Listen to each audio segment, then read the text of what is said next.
Puji Tuhan, selamat malam Bapak Saudara semuanya, salam. Selamat berjumpa kembali malam hari ini dalam online discipleship revival total ministry. Oke, Bapak Saudara, kita masih membahas tentang keluarga, ya. Dan tema yang kita bahas malam hari ini, ya, setelah kita membahas tentang perkawinan, ya, pernikahan, lalu kita membahas tentang jodoh dan perceraian. Nah, berikutnya malam hari ini temanya yaitu perempuan dan tudungnya. Nah, perempuan dan tudungnya, ya. Saudara, kenapa perempuan itu ya pakai tudung dia kalau menikah gitu ya, atau kerudung seperti itu, ya. Nah, saudara, kita akan bicara malam hari ini tentang tudung kepala, ya. Tudung kepala. Nah, Allah Bapak bilang begini, saudara, tentang tudung kepala. Apa yang ditulis oleh Rasul Paulus itu adalah benar, ya. Jadi Allah Bapak membenarkan apa yang ditulis oleh Rasul Paulus, ya. Ia mendasarkan tulisannya dari posisi seorang wanita dalam hubungannya terhadap laki-laki. Jadi Paulus ini mendasarkan tulisannya itu dari sudut pandang yaitu posisi seorang wanita dalam hubungannya terhadap laki-laki, ya. Pandangannya seperti apa? Wanita itu diciptakan karena laki-laki. Perhatikan, ya. Jadi Paulus itu melihat gini, wanita itu diciptakan karena laki-laki. Wanita adalah bagian dari laki-laki. Di sini, ia akan menempati posisi terbaik sebagai penolong laki-laki, ya. Jadi tujuan daripada seorang wanita atau tugas, ya, dari perempuan kepada laki-laki itu adalah diciptakan dia dari laki-laki dan ya bagiannya dan menempati posisi sebagai penolong bagi laki-laki itu. Untuk wanita perlu dinaungi oleh seorang laki-laki demi agar dapat berdiri dengan benar di muka bumi ini, agar dapat menjadi satu tim bersama seorang laki-laki untuk melakukan program Tuhan di muka bumi ini. Saudara, ketika Allah menciptakan manusia, ya, awalnya yang diajak ngomong itu adalah laki-laki, ya. Laki-laki, yaitu Adam seorang diri.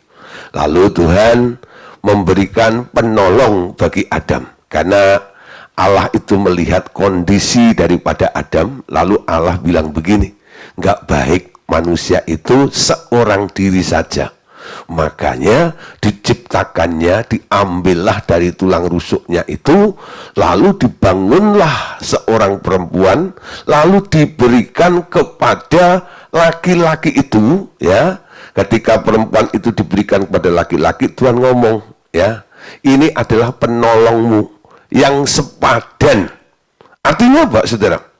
Antara Allah dan Adam itu sebenarnya ada sebuah program, ya, di mana Allah telah menetapkan kepada laki-laki itu untuk menjalankan programnya Allah di muka bumi ini, ya.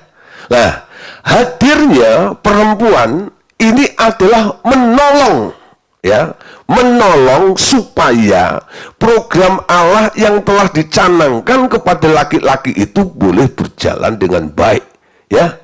Nah, oleh sebab itu perempuan harus sadar di sini bahwa perempuan ini adalah tim, ya, teamwork dari laki-laki. Jadi arti menolong di sini bukan berarti perempuan itu lebih kuat, bukan, ya, bukan lebih kuat. Artinya apa?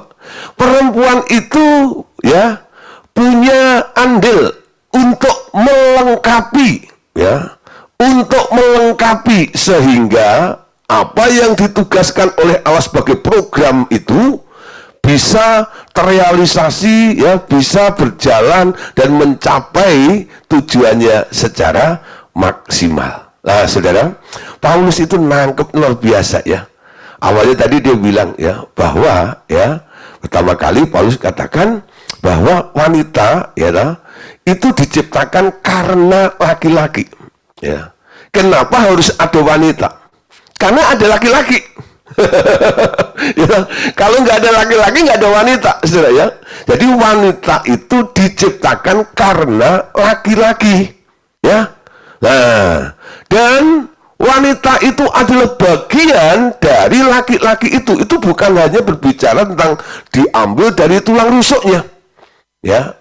Paulus itu bisa melihat dari sisi ini loh, ya, sudut pandangnya. Bahwa wanita itu ya diciptakan karena laki-laki, dan wanita itu bagian dari laki-laki. Artinya apa?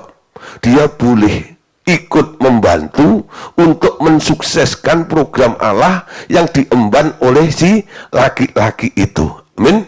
Nah, oleh karena itu wanita di sini boleh memposisikan dirinya sebagai penolong daripada laki-laki itu. Namun saudara, ya, wanita ini ya itu harus ditudungin oleh laki-laki atau di-cover oleh laki-laki. Kenapa saudara? Ya, ada hierarkinya nanti yang akan saya bagikan. Ya, kalau laki-laki itu punya tudung langsung dari Tuhan. Kalau wanita, dia harus punya tudung karena nggak langsung direct dengan Tuhan. Dia berasal dari laki-laki. Laki-laki itu berasal dari Tuhan. Coba Anda lihat ya dalam Alkitab, Adam itu anaknya siapa? Adam itu anaknya siapa? Adam itu anaknya Allah, betul? Artinya apa? Adam itu asalnya dari Allah. Nah, setelah Allah muncullah Adam. Jadi hierarkinya di bawahnya Allah, di bawahnya Tuhan, itu adalah Adam. Sementara perempuan itu diciptakan dari laki-laki, keluar dari laki-laki. Nah, dan menjadi bagian dari laki-laki itu. Oleh karena itu, perempuan ini sekarang ya menjadi ya, anggota dari laki-laki yang adalah kepala. Oleh sebab itu, perempuan harus ditudungin supaya punya covering, supaya dia solid, supaya dia bisa berdiri dengan benar di muka bumi ini, agar tujuannya bisa menjadi satu tim bersama seorang laki-laki untuk melakukan program Tuhan di muka bumi ini. Amin. Kita lihat tulisannya Paulus, saudara, dalam 1 Korintus 11 ayat yang ketiga. Nah, kita lihat di sini ya. 1 Korintus 11 ayat 3. Perhatikan. Tetapi aku mau supaya kamu mengetahui hal ini, yaitu kepala dari tiap-tiap laki-laki ialah Kristus. Kepala dari perempuan ialah laki-laki, dan kepala dari Kristus ialah kepala dari Kristus ialah Allah. Ya, sekali lagi saya baca, tetapi aku mau supaya kamu mengetahui hal ini, yaitu kepala dari tiap-tiap laki-laki ialah Kristus, kepala dari perempuan ialah laki-laki, dan kepala dari Kristus ialah Allah. Ya, nah saudara, jadi kepalanya Kristus itu Allah Bapa, lalu kepalanya laki-laki itu, coveringnya laki-laki adalah Tuhan Yesus. Nah, sementara perempuan itu coveringnya atau kepalanya, tudungnya adalah laki-laki, ya. 1 Korintus pasal 11 ayat yang ke-8. Nah, lihat. Ini lanjutannya ya dari perikop tadi. Di sini dikatakan sebab laki-laki tidak berasal dari perempuan, tetapi perempuan berasal dari laki-laki. Lagi pula, laki-laki tidak diciptakan karena perempuan, tetapi perempuan diciptakan karena laki-laki.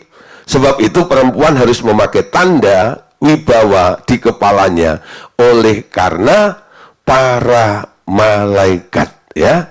Nah, saudara, jadi laki-laki diciptakan bukan karena perempuan, tapi karena Allah, ya. Nah, sementara perempuan diciptakan karena laki-laki. 1 Korintus 11 ayat 12-nya.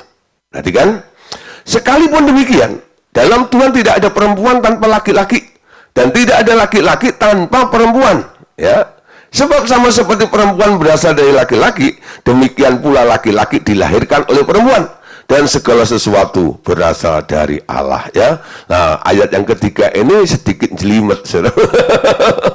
Awalnya Paulus itu bilang, ya, bahwa perempuan itu berasal dari laki-laki, itu ya. Dan ya, laki-laki bukan diciptakan untuk wanita, tapi justru wanita atau itu diciptakan untuk laki-laki, atau perempuan itu diciptakan untuk laki-laki. Tapi di ayat 11 dan 12 ini Paulus ini bikin bingung juga nih. Ya, dalam ungkapannya dia berkata, sekalipun demikian, dia menyimpulkan, saudara, di dalam Tuhan, ya, tidak ada perempuan tanpa laki-laki, ya, dan tidak ada laki-laki tanpa perempuan. Nah, itu seperti tebak-tebakan itu, ya, telur sama ayam itu duluan mana itu? Nah, itu bisa berantem tuh, loh. Telur sama ayam duluan mana? Telur sama ayam duluan mana? Ada yang bilang, ya, duluan ayam, ya. Tapi kan ayam itu hasil daripada telur yang ditetaskan. Jadi ada telur menetas jadi anak ayam tuh, lalu bertumbuh jadi ayam, seperti itu, ya. Nah, sudah duluan mana itu, ya, antara telur dan ayam, ya. Nah, itu agak sedikit rumit, ya. Tapi saya tetap percaya, saudara, ya, kalau pertanyaan itu kalau kita lihat dari sudut pandang Alkitab, ya, telur sama ayam duluan mana? Ya duluan ayam, saudara. Karena Allah nggak pernah menciptakan telur, betul? Allah menciptakan ayam, lalu ayam bertelur, ya. Lalu dari telurnya itu sebagai sarana untuk berkembang biak, ya, sebagai sarana untuk berkembang biak. Seperti perempuan juga kan ada sel telurnya, ya. Nah, sehingga bisa punya anak. Yang punya anak bukan laki-laki, ya, tapi yang punya anak perempuan. Tapi benihnya dari laki-laki. Nah, saudara, jadi Paulus ini sedikit mengkecoh kita, ya. Ya, dengan tulisannya tuh, ya, dia katakan bahwa, ya, sekalipun demikian dalam Tuhan tidak ada perempuan tanpa laki-laki dan tidak ada laki-laki tanpa perempuan. Ya, karena apa? Dia bilang, ya, sama seperti perempuan berasal dari laki-laki, demikian pula laki-laki itu dilahirkan oleh perempuan. Tapi Paulus katakan, garis bawah, ya, semuanya, segala sesuatu itu berasal dari Allah, ya. Nah, saudara, kalau kita lihat, ya, Allah itu bekerja sesuai dengan pola yang disebut hierarki, ya. Dimana kalau hierarki ini dibalik, saudara, akan terjadi kekacauan, ya. Hierarki ini adalah menuntun manusia untuk apa? Bisa tunduk satu dengan yang lainnya. Kita lihat, ya, hierarki yang dibangun oleh Allah. Ini saya beri judul hierarki surga, saudara, ya. Hierarki surga. Nah, ya, awalnya ada Allah Bapa, saudara, ya. Lalu ada Yesus, lalu ada suami atau laki-laki, lalu ada istri atau perempuan. Nah, paling tinggi adalah Allah Bapa, saudara. Karena apa? Dia adalah asal muasal dari segala sesuatu. Satu hari Allah Bapa melahirkan Yesus, ya. Lalu Tuhan Yesus, Allah Bapa dan Roh Kudus mufakat untuk membuat manusia. Jadilah Adam, ya. Lalu Adam jadi suami karena dia punya istri. Nah, sekarang yang lebih dahulu, dia menempati posisi yang teratas, yaitu Allah Bapa. Setelah itu baru Tuhan Yesus, setelah itu suami, setelah itu istri. Nah, hierarki ini, saudara, membuat satu sama lain bisa menempatkan diri, ya, untuk tunduk dan saling menghormati dan menghargai. Kita perhatikan, ya, perintah dari Tuhan Yesus yang ditulis oleh Paulus tentang suami dan istri. Hei suami, kasihlah istrimu, betul? Hei istri, tunduklah kepada suamimu. Ada nangkep, ya, di sini? Suami itu ada di atasnya istri. Yang di atasnya diberi kewajiban oleh Allah untuk membagi sesuatu, yaitu mengasihi. Amin. Karena apa? Dia lebih dari yang di bawahnya. Nangkep, ya? Sehingga dia bisa memberi. Makanya perintahnya adalah kasih, ya, mengasihi. ada potensi, ada kekuatan, ada kemampuan, ada kapasitas untuk melakukan itu. Sementara yang di bawahnya, ya, terhadap yang di atasnya, perintahnya adalah tunduklah kepada suamimu atau kepada laki-laki. Itu bukan hanya berlaku antara laki-laki dan perempuan. Itu juga berlaku antara Tuhan Yesus dan Allah Bapa, betul? Allah Bapa yang paling top, dia nggak bisa tunduk kepada siapa. Kenapa? Nggak ada yang di atasnya dia, betul? Justru yang di bawahnya, Yesus, ya, walaupun dia diciptakan setara dengan Allah Bapa, tapi dia tahu posisinya. Dia ada di bawah hierarkinya Allah Bapa. Makanya Yesus itu belajar sebagai anak. Dia belajar apa? Taat kepada Bapaknya. Dan Bapaknya sangat-sangat mengasihi anaknya. Ya, ini hubungannya.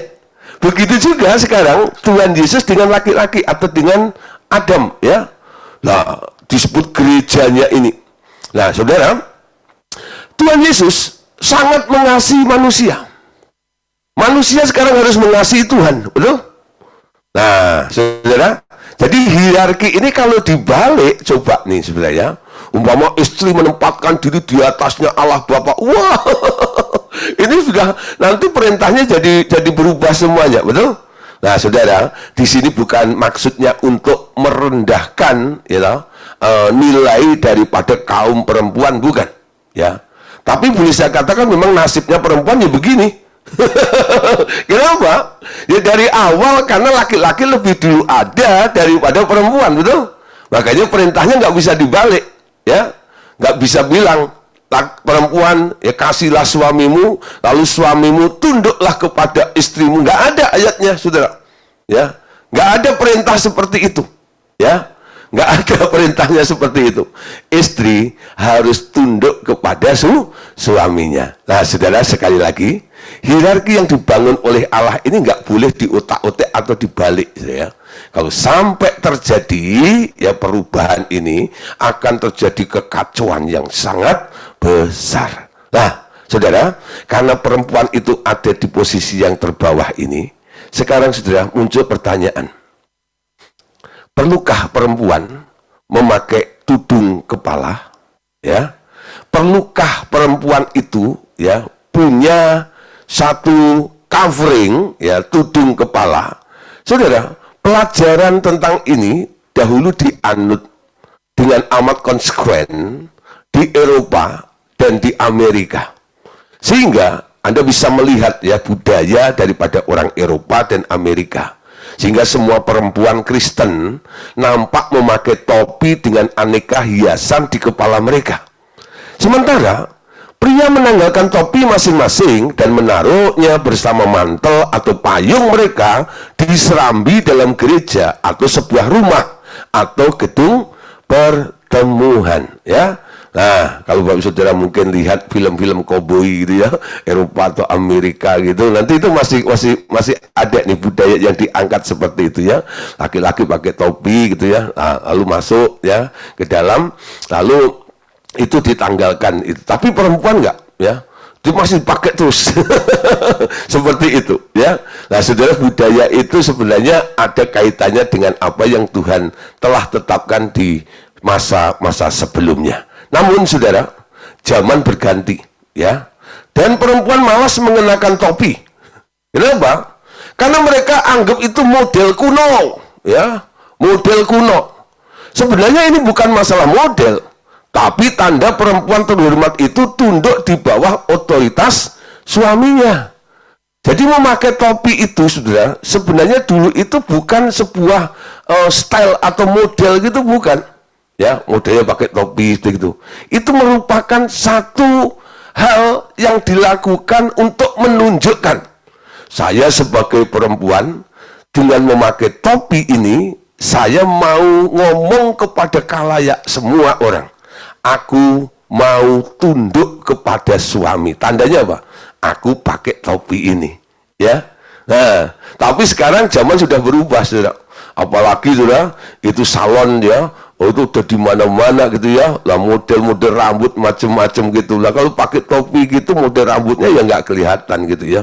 Nah sekarang sudah model rambut macem-macem. Ada yang cepak miring, cepak atas gitu.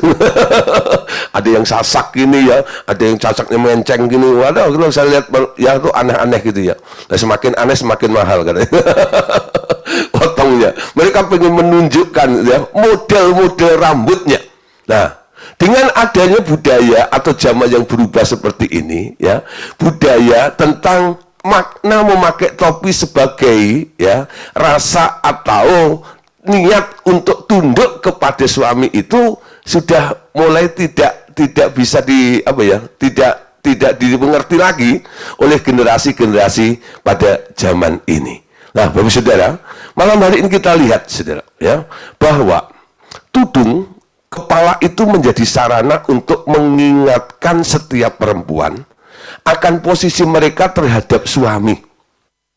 Jadi bila perempuan zaman ini tak suka memakainya lagi, sedikitnya mereka diberi pendidikan yang jelas di dalam suatu jemaat agar cara hidup mereka benar-benar mencerminkan penundukan diri terhadap suami, ya. Jadi kalau memang hal pakai topi itu sudah dianggap kuno dan menjadi perbantahan, oke lah kalau mau ditinggalkan, ya. Tapi saudara, ya, generasi yang sudah nggak pakai topi ini harus dididik tentang apa? Tentang nilai hierarki itu harus ditekankan kepada mereka supaya mereka mengerti, khususnya perempuan-perempuan, supaya mereka itu mau tunduk, ya. Ada penundukan diri. Nah, berikutnya saudara, Paulus menulis dalam 1 Korintus pasal 11 ayat 4 sampai ayat yang ke-7. Di sini dikatakan begini. Ya, 1 Korintus 11 ayat 4 sampai ayat yang ke-7. Tiap-tiap laki-laki yang berdoa untuk bernubuat dengan kepala yang bertudung menghina kepalanya. Tetapi tiap-tiap perempuan yang berdoa atau bernubuat dengan kepala yang tidak bertudung menghina kepalanya. Sebab ia sama dengan perempuan yang dicukur rambutnya, ya. Sebab jika perempuan tidak mau menuduhi kepalanya, maka haruslah ia juga menggunting rambutnya. Tetapi jika bagi perempuan adalah penghinaan bahwa rambutnya digunting atau dicukur, maka haruslah ia menudungi kepalanya. Sebab laki-laki tidak perlu menudungi kepalanya, ia menyinarkan gambar dari kemuliaan Allah. Tapi perempuan menyinarkan kemuliaan laki-laki. Ya, nah saudara, jadi Paulus bilang kalau perempuan nggak mau pakai tudung, ya, nah itu sama seperti dia menghina apa? Menghina kepalanya. Tapi kalau laki-laki sebaliknya, kalau dia pakai tudung, dia dikatakan menghina kepalanya juga. Nah, saudara, laki-laki itu harus bisa memancarkan, katanya, kemuliaan Allah dari dalam dirinya.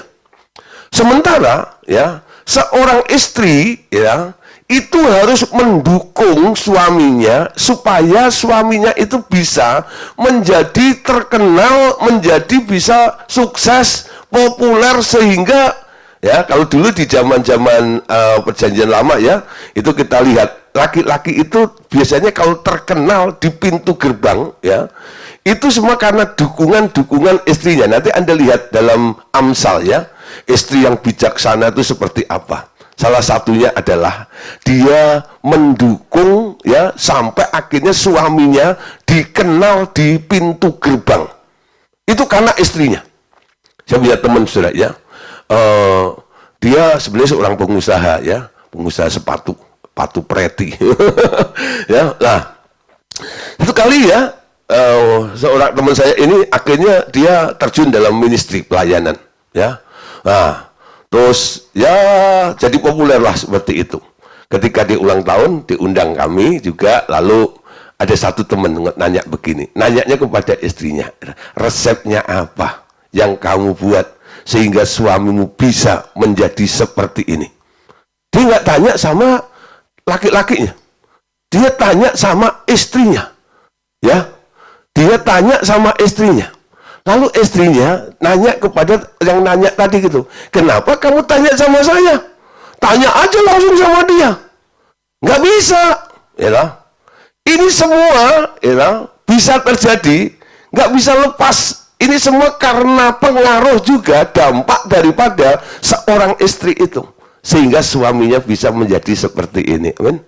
Nah, sebaliknya sudah Anda kadang-kadang lihat ya, ada istri-istri ya yang akhirnya membuat malu, gitu ya. Itu karena perbuatannya, karena tindakannya dan sebagainya. Akhirnya suaminya kebawa-bawa sudah dengan apa yang dilakukan oleh seorang istrinya itu.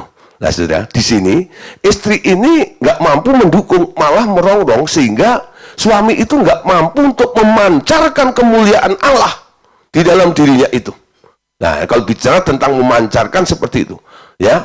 Nah sementara perempuan itu harus bisa mendukung, memancarkan, you know? Tadi dikatakan untuk laki-laki tadi itu.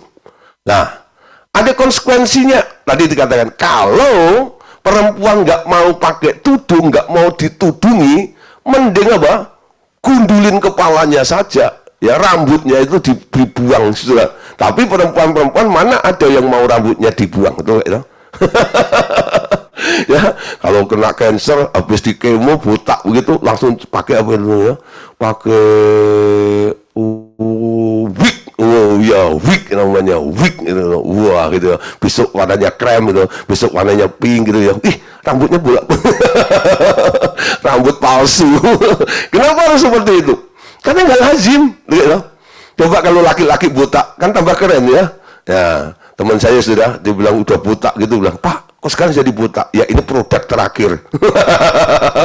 Produk terakhir, sudah nggak bisa dimodel lagi katanya. Dulu model jabrik, dulu model begini, sekarang sudah nggak bisa lagi. Ya, ini model terakhir. Coba sih, kalau perempuan sampai botak, apa berani ngomong seperti itu? Enggak ya, ini model terakhir. Enggak lazim seperti itu. Memang perempuan itu identik dengan rambutnya. Sampai dikatakan bahwa rambut bagi wanita itu sebuah mahkota. Amin. Nah, mahkota, makanya sudah perempuan itu kalau ke salon sudah beda dengan laki-laki ya. Kalau laki-laki cukup di apa namanya barbershop gitu ya, pakai shop lagi ya, barbershop gitu ya, cukuplah 25.000 ya. Tapi kalau perempuan loh, ya tanya Bu Sugianto lah gitu ya. Wah, you know, udah disanggul, udah disasak gitu, apa istilahnya nggak tahu lah pokoknya ya. Oh ya, di apa bonding apa begitu, wah supaya lurus wah gitu. Ya tujuannya apa? Rambutnya supaya indah, gitu ya. Nah sekarang coba, kalau disuruh buang rambutnya, mau nggak perempuan? Nggak mau. Tapi kalau disuruh pakai tudung, nggak mau. Padahal tudung itu ada lambang penundukan diri. Jadi bagi perempuan sudah, Paulus ini mau ngomong apa sebenarnya? Tuh, dengan istri mau tunduk pada suaminya, menjadi satu tembok yang kuat, itu akan mendukung suaminya, sehingga suaminya akan bisa memancarkan kemuliaan Allah. Kenapa? Didukung oleh istrinya. Amin. Ya, kalau nggak nangkep ya udah ya. 1 Korintus 11 ayat 13 sampai 15. Oke. Nah, pertimbangkanlah sendiri kata Paulus. Patutkah perempuan berdoa kepada Allah tanpa menudungi kepalanya? Bukankah alam sendiri menyatakan kepadamu bahwa adalah kehinaan bagi laki-laki jika ia berambut panjang? Tetapi bahwa adalah kehormatan bagi perempuan jika ia berambut panjang, sebab rambut diberikan kepada perempuan untuk menjadi penudung. Ya, nah, saudara, kehinaan bagi laki-laki jika ia berambut panjang. Ya, tapi bagi perempuan rambut panjang itu, wah, itu merupakan satu yang luar biasa. Oke, saudara, ya, ada satu sejarah begini, saudara. Ya, mengapa laki-laki Yahudi itu memakai kippah, ya, atau kippah sebagai tudung di atas kepalanya juga? Saudara, itu adalah tradisi Yahudi dan juga dianut oleh orang Muslim, ya, dengan memakai kufi, ya, atau kopiah atau topi, ya. Nah, dan pastor-pastor Katolik memakai zuketo ya sebagai tanda kerendahan hati, tanda bahwa mereka orang yang rohani, tanda pengakuan ada Allah Tuhan di atas mereka.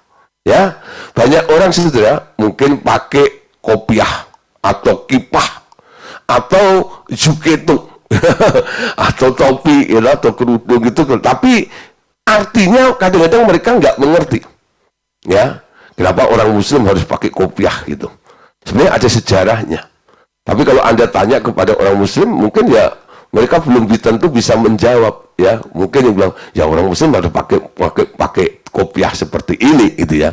Tapi ini sebagai bentuk pernyataan dirinya, ya, bahwa apa? Ya, mereka merendahkan hati, tanda bahwa mereka orang yang rohani, ya, pengakuan menandai bahwa dia percaya, mengakui adanya Allah Tuhan di atas mereka.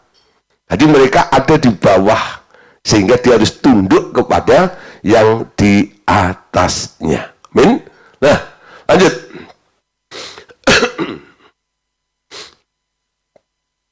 Nah, dalam hal ini paham mereka bertentangan dengan paham Paulus, saudara. Laki-laki dalam berdoa dan bernubuat justru tidak usah bertudung, karena laki-laki menyinarkan gambaran dan kemuliaan Allah, ya. Nah, justru Paulus bilang harusnya enggak, ya, enggak pakai zuketo juga harusnya. Karena apa? Laki-laki harus menyinarkan gambaran dan kemuliaan Allah, enggak boleh ditutup, saudara. Dalam kitab Taurat diatur bahwa seorang suami ternyata berhak untuk membatalkan atau membenarkan nazar istri atau anak perempuan yang masih ada di bawah otoritasnya. Nah, saudara, jadi yang di atas ini punya otoritas atas yang ada di bawahnya ini. Selama yang di bawahnya ini masih mau dinaungi atau tunduk, ya. Nah, kita lihat sampai, saudara, kalau satu hari istrinya bernasar, suaminya mendengar, suaminya bisa membatalkan. Anaknya bernasar, papinya dengar, ayahnya dengar, ayah atau papinya ini boleh membatalkan nasar daripada anaknya tersebut. Nah, itu ditulis dalam kitab Bilangan pasal 30 ayat 33 sampai ayat yang kelima. Tetapi apabila seorang perempuan bernasar kepada Tuhan dan mengikat dirinya kepada suatu janji di rumah ayahnya, artinya ya, mereka masih ada di bawah covering karena masih ada di rumah ayahnya. Amin. Dia belum keluar dari rumah ayahnya, yakni pada waktu ia masih gadis, ya. Saudara, kemarin sudah saya singgung juga, ya. Jadi ini berlaku untuk mereka yang belum keluar rumah. Kapan mereka keluar rumah? Ketika mereka menikah, ya. Alkitab bilang, ketika mereka menikah, laki-laki akan meninggalkan ayah ibunya dan bersatu dengan istrinya. Nah, memang nggak disebut istri bagaimana, tapi harusnya sama juga. Istri keluar juga, ya, bersatu dengan suaminya sehingga mereka menjadi satu daging, ya.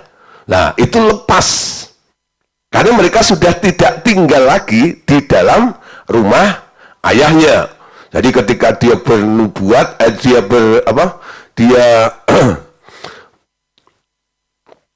bernasar, maksud saya, ya. Ketika dia bernasar, bapaknya nggak dengar, karena apa? Dia ada di luar rumah. Ayat 4. Dan ayahnya mendengar nasar dan janji yang mengikat diri anaknya itu. Tetapi ayahnya tidak berkata apa-apa kepadanya, maka segala nasarnya itu akan tetap berlaku, dan setiap janji mengikat dirinya akan tetap berlaku juga. Tetapi jika ayahnya melarang dia pada waktu mendengar itu, maka segala nasar dan janji yang mengikat diri anaknya itu tidak akan berlaku, dan Tuhan mengampuni perempuan itu sebab ayahnya telah melarang dia, ya. Jadi kalau seorang anak bernasar lalu papinya dengar langsung bilang, "Hus, kamu ngomong apa?" langsung dinasehati gitu ya. Ayo, batalin, ya. Batalin, minta ampun sama Tuhan. Nah, apa yang diucapkan oleh anak perempuannya itu dibatalkan. Tuhan mengampuni. Sehingga apa yang diucapkan itu tidak terjadi. Kenapa? Karena coveringnya, bapaknya ya sebagai covering anak dan istri ini mendengar lalu melakukan sebuah action, tindakan. Ya, kecuali bapaknya dengar tapi meneng baik, ya, nggak ngomong, nggak menasehati, nggak melarang anaknya, ya. Apa yang terjadi? Walaupun dia masih tinggal di rumah ayahnya, tapi karena coveringnya tidak berbuat sesuatu, ya, nasarnya akan dituntut, ya, akan berjalan terus, ya. Nah, lanjut, bilangan 30 ayat 10 sampai ayat 12. Jika seorang perempuan di rumah suaminya, kalau tadi anaknya, sekarang istrinya, bernasar atau mengikat dirinya kepada suatu janji dengan bersumpah, dan suaminya mendengarnya, tetapi tidak berkata apa-apa kepadanya dan tidak melarang dia, maka segala nasar perempuan itu akan tetap berlaku, dan setiap janji yang mengikat diri perempuan itu akan tetap berlaku juga. Tetapi jika suaminya itu membatalkannya dengan tegas pada waktu mendengarnya, maka ucapan apapun yang keluar dari mulutnya, baik nasar maupun janji, tidak akan berlaku. Suaminya telah membatalkannya, dan Tuhan akan mengampuni istrinya. Ya, nah, ayat 13 sampai 15. Setiap nasar dan setiap janji sumpah perempuan itu untuk merendahkan diri dengan berpuasa dapat dinyatakan berlaku oleh suaminya atau dapat dibatalkan oleh suaminya. 14. Tetapi apabila suaminya sama sekali tidak berkata apa-apa kepadanya dari hari ke hari, maka dengan demikian ia telah menyatakan berlaku segala nazar istrinya atau segala ikatan janji yang menjadi hutang istrinya. Ia telah menyatakannya berlaku karena ia tidak berkata apa-apa kepadanya pada waktu mendengarnya. Tetapi jika ia baru membatalkannya beberapa lama setelah didengarnya, maka ia akan menanggung akibat kesalahan istrinya ataupun anaknya, ya.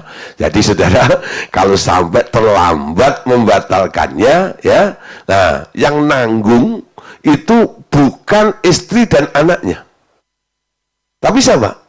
Suaminya. Kenapa saudara? Karena sebagai covering itu punya tanggung jawab. Kalau dia dengar loh ya. Kecuali dia nggak dengar. Ya. Kalau suami dengar, diem saja. Nah, di sini konsekuensinya, dampaknya akan ditimpakan kepada suaminya. Anda ingat ya? Ketika Adam ya sama Hawa ada di depan pohon pengetahuan tentang hal baik dan jahat, loh. Yang diserang sama iblis itu kan perempuan ya. Lalu sampai akhirnya perempuan itu terperdaya lalu mengambil keputusan untuk memakan buah pengetahuan tentang hal baik dan jahat itu. Nah, sementara Adam di mana? Adam bukan lagi shopping di mall Taman Anggrek atau di CP, bukan. Adam ada di sampingnya. Adam ada di situ. Ngapain? Menyaksikan. Dengar nggak? Dengar. Tapi tidak melakukan sesuatu. Akibatnya apa? Ya. Nah, Adamlah yang disalahkan oleh Tuhan. Ya. Adam yang disalahkan oleh Tuhan. Yang membawa dosa masuk ke dunia itu adalah laki-laki atau Adam. Padahal yang melakukannya adalah perempuan. Kenapa Adam yang kena getahnya? Karena Adam telah ditetapkan oleh Allah menjadi laki-laki, yaitu menjadi covering atas istrinya. Amin. Nah, ini pelajaran menarik, saudara. Kenapa kita bicara tentang tudung di sini? Kenapa harus ada submission atau penundukan seperti ini? Ya, ketika covering itu mendengar, dia tidak mencegah, tidak melakukan satu tindakan, untuk ya membatalkannya. Nanti yang menanggung akibatnya bukan yang ngomong, tapi yang menanggung akibatnya yang mendengar sebagai coveringnya tadi itu loh. Jadi kalau dari sisi mungkin dari tadi mungkin Anda mungkin sebagai perempuan mungkin pikir gini, kok enak ya laki-laki gitu ya. Tapi ada konsekuensinya sebagai covering, betul? Dia punya tanggung jawab. Apapun yang terjadi ya kepada perempuan itu, semuanya nanti bisa ditanggung, dilimpahkan ya, dampak dari apa yang dilakukan, dipikirkan, diucapkan oleh perempuan itu bisa dilimpahkan ya akibatnya kepada laki-lakinya. Kenapa? Karena dia sebagai coveringnya. Enak mana? Enak laki-laki atau perempuan? Nah sekarang baru mikir ya. Tadi mikir wah enak laki-laki ya. Sekarang laki-laki mulai mikir juga ya. Kok enak ya? Dia yang ngomong, dia yang mikir, dia yang begini. Kok saya yang nanggung? Nah, adil ya. Nah, saudara, jangan bangga dulu, wah enak jadi covering nih, gitu ya. Nah, tapi saudara, Anda jadi covering, itu ada konsekuensinya juga, ya. Karena Anda punya telinga yang mendengar, melihat apa yang dilakukan oleh orang-orang yang ada di bawah Anda. Selama mereka masih mau tunduk kepada Anda. Ya, kalau mereka yang nggak tunduk gimana Pak? Pasti mereka udah keluar ya. Nah itu di luar tanggung jawab, ya.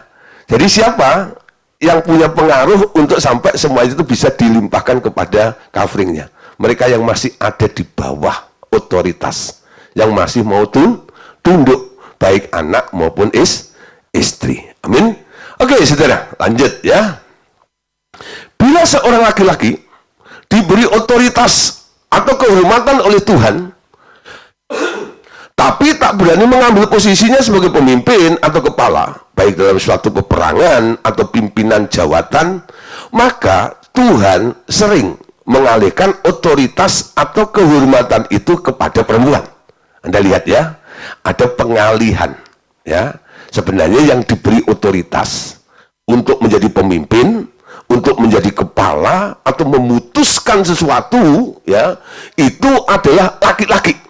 Ya. Tapi saudara, ya, kalau laki-laki itu tidak berani mengambil posisinya sebagai pemimpin atau kepala, biasanya Tuhan sering mengalihkan otoritas atau kehormatan itu kepada perempuan.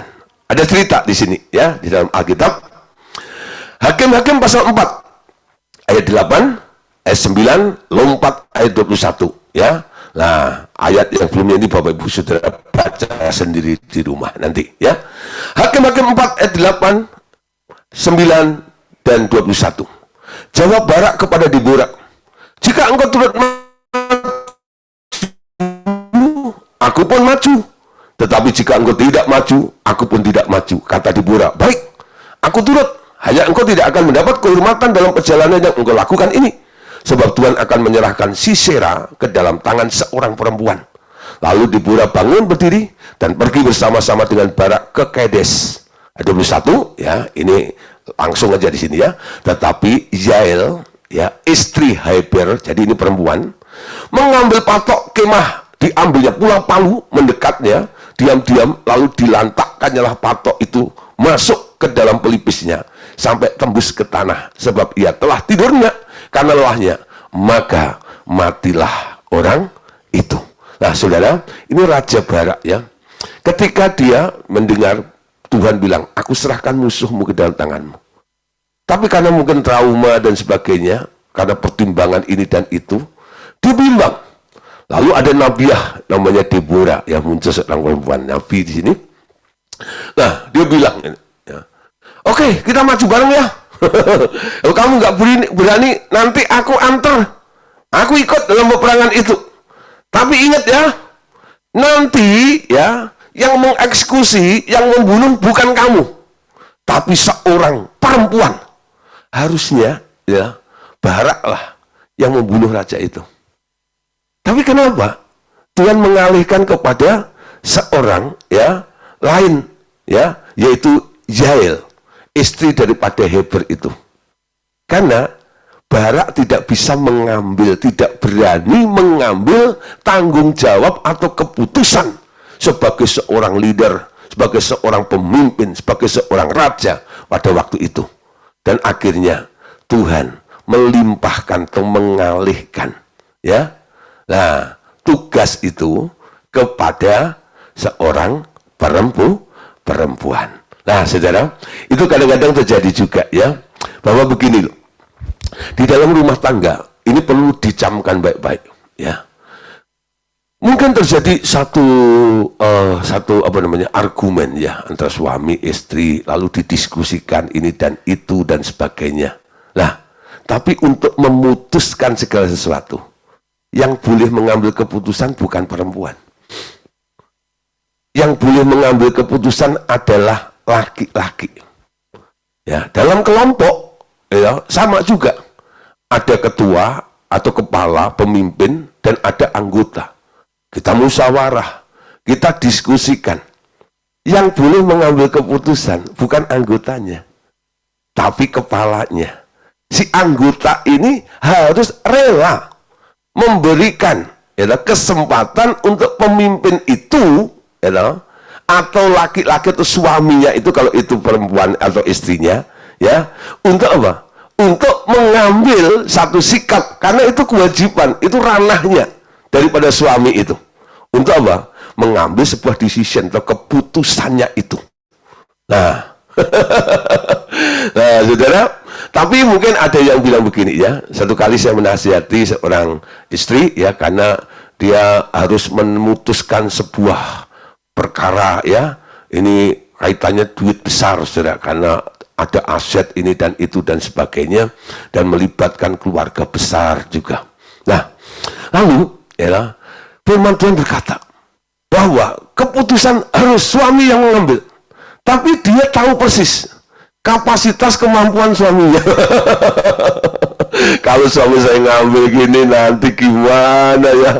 Karena apa, berkali-kali saya lihat pasti kalau pengambil keputusan itu keliru dan sebagainya gitu, ya. Nah, ya, nah setelah kasarnya bilang nggak becus gitu, ya. Nah, jadi ketika dia mulai konseling, ya, tanya, Pak, gimana Pak? Apakah saya harus memberikan keputusan ini kepada suami saya? Saya bilang harus. Tapi Pak, saya takut suami saya memutuskan nanti keputusannya salah. Istri, ya, bertugas untuk menolong suaminya. Caranya gimana Pak? Kamu berdoa biar suamimu dipenuhi dengan hikmatnya Allah. Mungkin suamimu mengkondisinya, sekolahnya atau, ya, pendidikannya nggak sehebat kamu, ya, atau mungkin mentalnya nggak seberani kamu, ya. Tapi kamu sebagai istri beri dia, ya, dukungan dengan kamu berdoa, minta supaya Tuhan memberikan hikmat dalam memutuskan perkara ini, ya. Nanti kalau dia ngomong, itu bukan apa yang dia pikirkan, ya, apa yang dia rasakan, itu bukan karena situasi atau perasaannya, tapi karena Roh Kudus yang bekerja di dalam diri suamimu itu. Oh gitu ya Pak, ya udah. Kalau itu saya pulang, saya mau berdoa untuk suami saya. Kalau perlu doa puasa ya Pak, ya silakan mau puasa. Pokoknya saya sudah nasihati seperti itu, ya. Nah, apa yang terjadi, saudara? Dia benar-benar lakukan itu, ya. Dan dia telepon lah, ya, Pak, puji Tuhan Pak, ya, untung saya datang, lalu minta nasihat kepada Bapak. Kalau tidak Pak, ya, tidak akan terjadi mujizat seperti ini. Mujizat apa maksud saya? Ya, Pak, saya tahu suami saya, ya, saya kaget dengan apa yang diputuskan. Itu pasti bukan suami saya. Itu pasti bukan pikiran suami saya itu. Ya, itu hikmatnya luar biasa Pak, melampaui hikmat manusia. Nah, kalau melampaui hikmat manusia, hikmatnya siapa? Ya hikmatnya Allah. Kamu mintanya gimana? Supaya suami saya dipenuhi dengan hikmatnya Allah. Itu terjadi, saudara. Seperti itu, ya. Banyak kadang-kadang istri nggak berani, ya, mengambil sikap seperti itu. Tapi apa yang telah diatur, tatanan yang diatur oleh Allah ini, saudara, ini penting sekali, ya. Mekanismenya ini jangan sampai terjadi apa? Pemberontakan. Karena penilaian daripada istrinya itu menganggap suaminya nggak pantas, nggak layak. Nah, kalau nggak pantas, nggak layak, kenapa kamu kawinin jadi suamimu? Kalau sudah jadi suamimu, ya, harus kamu pandang layak, betul nggak? Nah, kalau kamu memandang nggak layak, apalagi orang lain, ya, bisa juga memandang nggak layak. Segala sesuatu dimulai dari kamu, saya bilang, ya. Nah, saudara, tapi saudara, kalau memang saudara satu kali ya, suaminya yang menyerah, ya sudahlah mama aja. Kalau ada laki-laki begitu ya, ya itulah mama aja. Ya. Jadi laki-laki DKI gitu, ya. Ya, tahu DKI? Ya, bukan daerah khusus ibu kota, karena ibu kotanya sudah akan pindah ke Nusantara, ya. Nah, DKI, gitu, ya. Nah, di bawah ketiak atau komando istri. Lah, saudara itu ya. Nah, karena apa? Nggak pernah diberi kesempatan, akhirnya ya jadilah laki-laki DKI seperti itu. Ya, nah karena dia sudah down seperti itu, nggak bisa mengambil keputusan, ya lemah, karena itu urgent biasanya Tuhan harus ambil over, ya perempuan atau istrinya itu diberi kesempatan, tapi sifatnya tidak permanen, sifatnya temporer, sifatnya sementara, ya sambil istri ini berdoa supaya suaminya bertumbuh dan bisa mengambil sebuah keputusan nantinya, ya. Nah, jangan keenaan. Sekali diberi kepercayaan oleh Tuhan, wow, ya, kayak iklannya Ligna, tahu nggak ya? Sekali duduk lupa berdiri, sekali duduk lupa berdiri, gitu ya. Wah, kalau begini terus kan enak, ya. Aku yang mengambil keputusan, suami ikut aku, gitu ya. Tapi itu tetap melanggar hierarki. Amin. Yang harus mengambil keputusan adalah laki-laki, bukan perempuan. Ya, jadi para perempuan kalau sudah menikah harus tahu diri di sini ini. Kalau Anda ya memang nggak mau tunduk pada laki-laki, ya jangan menikah. Ya, langsung pada Tuhan aja, ya suamimu. Langsung ke sana. Nah, kenapa? Hierarkinya dibangun seperti itu. Disusun seperti itu. Allah Bapa, Tuhan Yesus, laki-laki, perempuan, dan anak-anak. Nah, saudara, jadi boleh dikatakan sekarang bahwa suami itu adalah tudung bagi wanita. Amin. Ya. Nah, suami adalah tudung bagi wanita. Tugas seorang suami adalah menjadi kepala. Tugas suami adalah menjadi pelindung, dan tugas seorang suami adalah menjadi juru selamat untuk istrinya. Pak, juru selamatnya bukan Tuhan Yesus. Tuhan Yesus bagi yang ada di bawahnya kan. Nah, yang ada di bawah Anda yang menjadi juru selamat yang ada di atasnya sebagai coveringnya.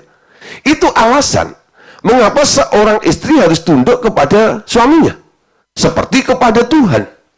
Namun suami itu harus menempatkan dirinya sebagai seorang yang layak bagi tugas yang Tuhan berikan itu dan mengasihi istrinya. Anda lihat ya, ini harus sinkron satu dengan yang lainnya. Baik yang menjadi atasannya, suami sebagai pelindung, kepala, juru selamatnya, maupun kepada istri atau perempuan itu. Makanya ada ayat dalam Efesus pasal 2. Pasal 5, sorry. Ayat 5, ayat 22 sampai ayat 27. Efesus pasal 5 ayat 22 sampai 27. Hai istri, tunduklah kepada suamimu seperti kepada Tuhan. Ya. Karena suami adalah kepala istri sama seperti Kristus adalah kepala jemaat. Dialah yang menyelamatkan tubuh. Nah, maka tadi disebut sebagai juru selamat, ya. Nah, untuk istrinya sebagai tubuhnya. Karena itu sebagaimana jemaat tunduk kepada Kristus, demikian jugalah istri kepada suami dalam segala sesuatu. Hei suami, kasihilah istrimu sebagaimana Kristus telah mengasihi jemaat dan telah menyerahkan dirinya baginya untuk menguduskannya sesudah ia menyucikannya dengan memandikannya dengan air dan firman, supaya dengan demikian ia menempatkan jemaat di hadapan dirinya dengan cemerlang, tanpa cacat atau kerut atau yang serupa itu, tetapi supaya jemaat kudus dan tidak bercela. Ya, Jadi ada dua perintah.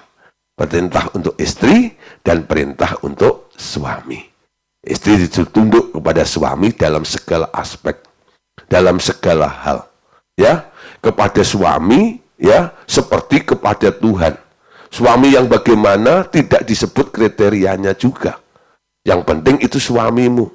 Kalian harus tunduk seperti tunduk kepada Tuhan. Begitu juga suami, ya. Mengasihi istri seperti Kristus telah mengasihi, dan istri memandikannya, menyelamatkan sampai, ya.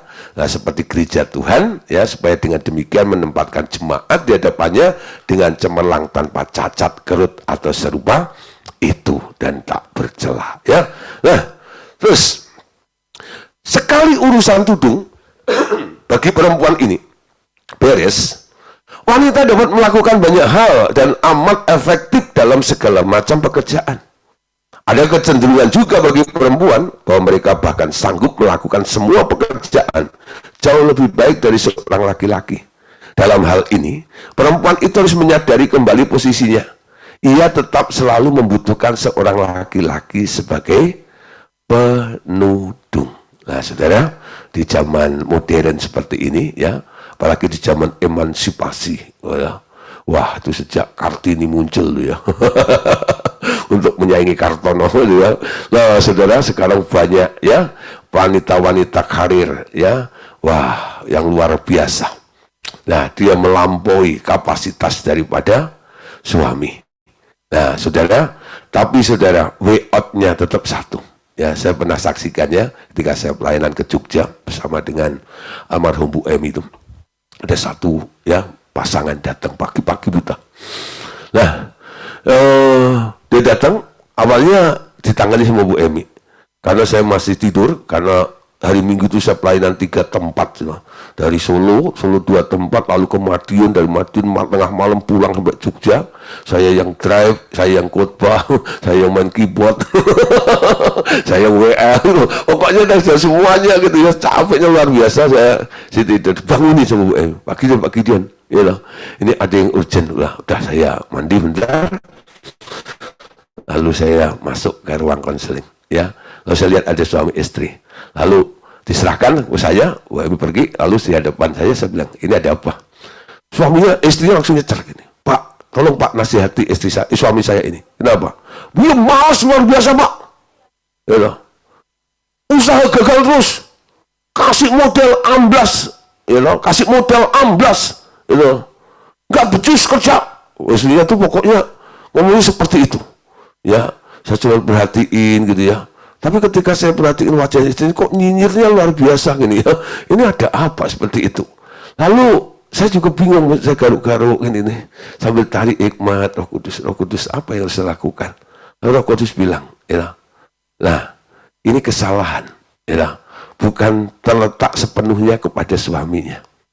Semua itu bermula dari istrinya. Dari situ saya langsung nangkep.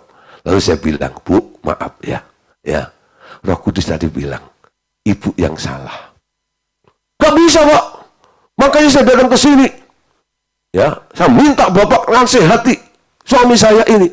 Saya nggak salah, Pak. Semakin dia ngeyel, sudah, Roh Kudus semakin memberikan peneguhan. Tuh, ya. Nah, lalu saya bilang, ya, Bu, ya, gara-gara Ibu melanggar hierarki. Ibu merendahkan, menghina covering Anda sendiri. Coba, Bu, ya, kalau Ibu punya suami dihina orang, Ibu marah nggak? Terima nggak? Ya enggak. Sekarang bukan orang lain yang menghina, tapi Ibu sendiri menghina suamimu sendiri. Suami bukan tuh dihina seperti itu, Bu, saya bilang. Memang kalau dilihat seperti alasan Ibu dan Indan itu, apa Ibu katakan mungkin itu memang betul faktanya seperti itu. Tapi Ibu nggak bisa memandang suamimu seperti itu. Saya bilang, apalagi menilainya seperti itu. Setegas gitu. Lalu Bu Emi masuk, lalu saya bilang, Bu Emi tolong dilayanin, ya kita split aja. Saya layani suaminya, lalu Bu Emi layani dia. Nah, setelah istrinya pergi, saya juga lalu korek ya suaminya. Kenapa Bapak gagal, kenapa begini, kenapa begitu, dan sebagainya ya. Tapi saya nggak boleh menyalahkan suaminya di depan istrinya. Anggap saudara maksudnya. Itu hikmatnya. Kenapa? Karena saya mau mengangkat hierarki, ya, susunan hierarki itu jangan sampai kebalik. Ya. Kenapa istri bisa bergejolak seperti itu? Karena dia merasa lebih hebat. Ya. Tadi dia sempat katakan begini, maka sekarang Pak yang kerja saya. Sekarang urusan rumah itu saya serahkan suami. Nyuci popok, nyuci itu, nyuci baju, masak, ngepel. Sekarang itu kan pekerjaan perempuan. Jadi kebalik, saudara. Nah, gitu ya. Waktu dengar Bapak kesini, saya mau minta nasihat kepada Bapak. Ya. Nah, saudara. Dari sini, untung saya tanya Roh Kudus, lalu Roh Kudus menasihati seperti itu. Kalau saya pro dengan istrinya, saudara, apa yang terjadi? Itu hierarki, coveringnya semakin robek, betul ya. Dan iblis punya kesempatan untuk menggocoh, lebih rusak lagi kerusakan rumah tangga itu. Nah, setelah kita bereskan semuanya, ya, lalu selesai. Kita bikin rekonsiliasi, saling menghargai, ya. Nah, lalu memenuhi kewajiban masing-masing dan sebagainya, saya doakan. Pulang tuh. Kurang lebih 8 bulan lagi, ya, atau setahun lupa, kami datang lagi, ya, ke Jogja, ke adiknya Ibu Emi. Lalu dengar kamu itu, dia datang, ya, saya pikir minta dilayani lagi, tapi dia bilang, Pak, ya, hari ini saya tidak minta dilayani, tapi saya mau bersaksi. Kenapa Bu? Ya, puji Tuhan Pak, setelah saya nurutin nasihat itu, sekarang suami saya beda Pak. Ya. Bedanya gimana? Suami saya itu sekarang pintar Pak. Ya, nah, saudara dari tadi kemarin jelek-jelekin itu, sekarang dia muji-muji suaminya sudah. Nangkep sudah maksud saya? Ini gambaran saja saudara. Kadang-kadang kondisi, ya, walaupun faktanya seperti itu, tapi Anda harus tahu diri juga bahwa apa? Itu juga coveringmu, ya. Itu coveringmu. Tugasmu adalah menolong, betul? Supaya apa? Coveringmu itu tetap utuh, tetap solid, sehingga bisa mencerminkan kemuliaan Allah, betul ya? Populer, suaminya terkenal di pintu gerbang, karena apa? Istrinya, amin. Nah, saudara, istrinya, ya. Nah, di sini saudara, kita sekarang bisa mengambil sebuah pelajaran yang luar biasa. Amsal 18 ayat 22. Bunyi apa? Siapa mendapat istri, mendapat sesuatu yang baik dan ia dikenan Tuhan, ya. Sebenarnya dapat istri itu dapat sesuatu yang baik karena dapat penolong. Tapi kalau istrinya berubah jadi penodong, perongrong, penggarong, nah itu beda lagi nanti. Ya. Tapi kalau dia berperan sebagai istri, laki-laki yang dapat istri itu dapat sesuatu yang baik, betul ya. Menopang, membantu, menunjang, betul ya. Sampai akhirnya misi yang dikerjakan, ya, ditugaskan oleh Allah. Program Allah yang ditaruh dalam kehidupan laki-laki itu bisa terjadi, bisa cool, bisa sukses. Karena apa? Dia lakukan bersama dengan teamworknya, yaitu istri yang diberikan itu. Ya, saudara. Sekarang kita lihat tentang laki-laki. Sementara laki-laki harus diajar juga sih untuk menjadi penudung dan dari seorang perempuan. Kalau tidak, ia akan mempergunakan otoritasnya secara salah dengan menekan, dengan mengatur istrinya, bukan dengan kasih, namun memperbudaknya. Tangannya yang seharusnya melindungi berubah menjadi alat perusak. Ya, nah, penting bagi perempuan memiliki hikmat untuk belajar menempatkan diri di dalam perlindungan suaminya. Ya, nah saudara, suami itu sebagai pelindungnya. Ya. Lalu punya tangan yang keker dan sebagainya, ya. Tapi kalau dia salah menggunakan otoritasnya, bukan melindungi malah merusak. Guampar main tangan sama istrinya, ya, dan sebagainya. Nah, saudara, hati-hati ya, laki-laki jangan main tangan dengan istri. Nah, tak boleh. Ya, tangan untuk melindungi. Nah, ini harus pelajaran bagi laki-laki ya, yang suka main tangan bertobat malam hari ini. Ya, oke. Pada umumnya, perempuan memiliki kemampuan lebih baik untuk mendekat kepadaku, kata Bapak, dan memperoleh nasihat yang diperlukannya. Dengan terus mendengarkanku, ia akan tumbuh menjadi semakin bijaksana.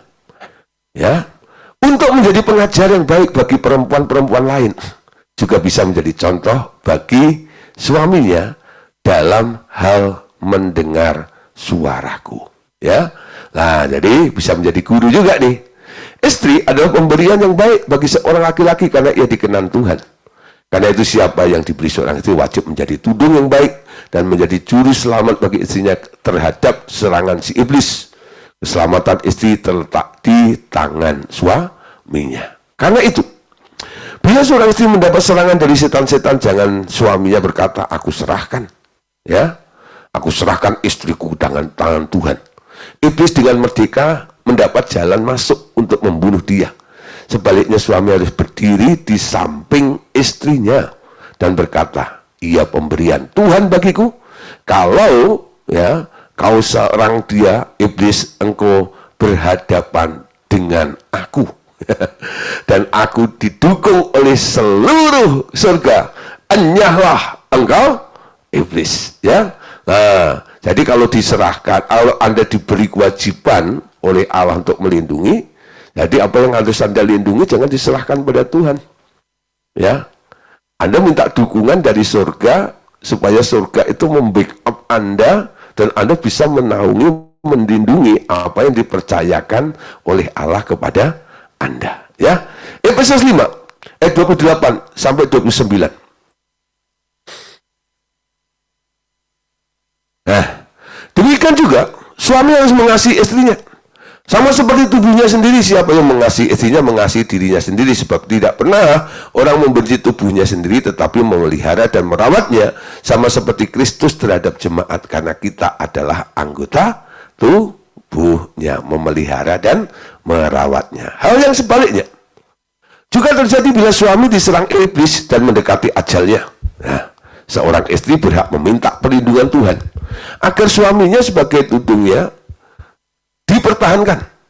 Bila ia telah berdosa, istri yang rela menanggung dosa suaminya dapat menyelamatkan suaminya. Memang dia akan menderita, tetapi ia dapat menyelamatkan suaminya. Ya, diminta covering dari Tuhan.